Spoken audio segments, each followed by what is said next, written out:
आज मी तुमच्यासमोर फिटनेसच्या दुनियामधला दुसरा सगळ्यात महत्त्वाचा नियम घेऊन आलो आहे.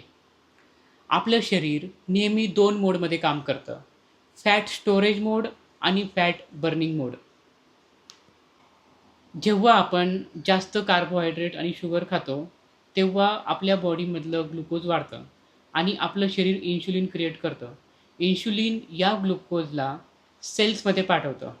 परंतु ग्लायकोजन लेव्हल फुल झाल्या की तेच ग्लुकोज फॅटमध्ये स्टोअर व्हायला सुरुवात होते.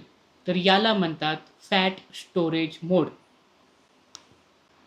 पण जेव्हा आपण काही तास खात नाही, तर आपल्या बॉडीमधलं इन्शुलिन कमी होतं आणि त्यानंतर हे ग्लायकोजन यूज व्हायला सुरुवात होते आणि इव्हेंच्युअली आपल्या बॉडीमधलं स्टोअर्ड फॅट यूज करण्यामध्ये सुरुवात केली जाते.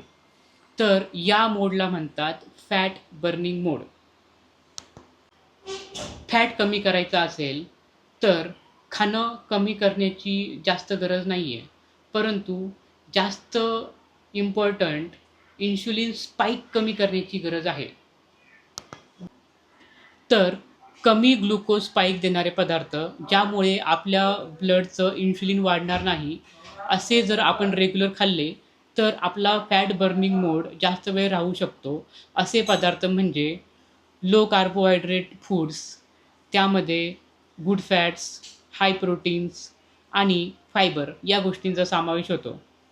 तर वजन कमी करायचं असेल, तर फॅट नाही, इन्शुलिन कमी करा. Thank you.